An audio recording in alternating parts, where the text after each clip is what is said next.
किस्मत हो तो इनके जैसी। इस भीषण आपदा में जब लोग आर्थिक बदहाली का शिकार हैं, पाई पाई को मोहताज हैं, सबकी जेबें रो रही हैं, लक्ष्मी जी की कृपा के लिए तरस रही हैं, इसी काल में काल के कपाल को पार कर इन्हें खुशी की गीत गाने का अवसर मिला है। अरुण द्विवेदी इनका नाम है। सिद्धार्थनगर के सिद्धार्थ विश्वविद्यालय में असिस्टेंट प्रोफेसर के पद पर नियुक्ति मिली है। गरीबी कोटे से रोजगार का जरिया मिला है। कुल मिलाकर अरुण गरीब हैं।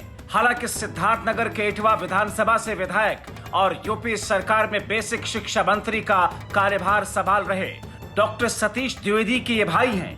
अब ऐसी स्थितियां बनी हैं तो वाकई गरीबी के आभामंडल के चार चांद तो लगेंगे ही, वो खुद पर ही इतराएंगे ही, खुश तो होंगे ही, क्योंकि एक मंत्री के भाई ने सहर्ष स्वीकार किया, बाकायदा दस्तावेज दिया, आधिकारिक तौर पर सबूत पेश कर गरीबी कोटे पर नियुक्ति पाई।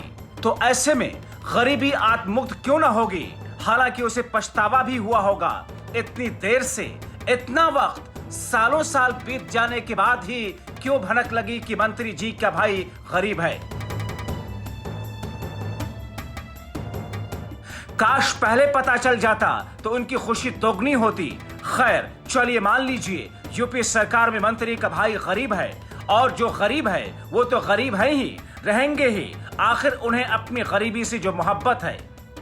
अब ये भी जान लीजिए सतीश द्विवेदी के भाई अरुण द्विवेदी की नियुक्ति सिद्धार्थ विश्वविद्यालय में किस तरीके से हुई। दरअसल सिद्धार्थ विश्वविद्यालय में मनोविज्ञान विभाग में असिस्टेंट प्रोफेसर के 2 पद खाली थे, जिनमें से एक पद ओबीसी कैटेगरी में था और दूसरा पद आर्थिक रूप से गरीब सामान्य वर्ग के लिए था। जिनमें से आर्थिक रूप से गरीब और सामान्य वर्ग के लिए चयन डॉक्टर अरुण द्विवेदी का हुआ और उन्हें गृह जिले भेज दिया गया। लोगों के मन में एक सवाल बना हुआ है कि मंत्री के भाई गरीब कैसे हो सकते हैं, लेकिन गरीब हैं, इसलिए तो गरीबी कोटे से असिस्टेंट प्रोफेसर बने।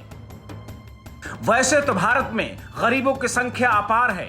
वैसे तो सरकार इनके लिए अलग अलग योजनाएं लाती है, योजनाओं को फैलाती है, प्रचार तंत्र का सहारा लेकर गुणगान तंत्र के घर में प्रवेश कर जाते हैं, ढोल नगाड़े के साथ जनता के पास फैलाने में व्यस्त हो जाते हैं। वैसे एक बात और है, गरीब और उनकी गरीबी हर सियासी पार्टियों के लिए ये सबसे बड़े सियासी हथियार हैं। वो इन्हें अपने पाले में लाने के जुगाड़ बनाते रहते हैं। लेकिन देखिए ना, आजादी से पहले, आजादी के बाद से अब तक गरीबी देश में अमीरी पर हावी है। और ये भी समझने के लिए काफी है, आखिर देश में अब तक गरीबी क्यों है।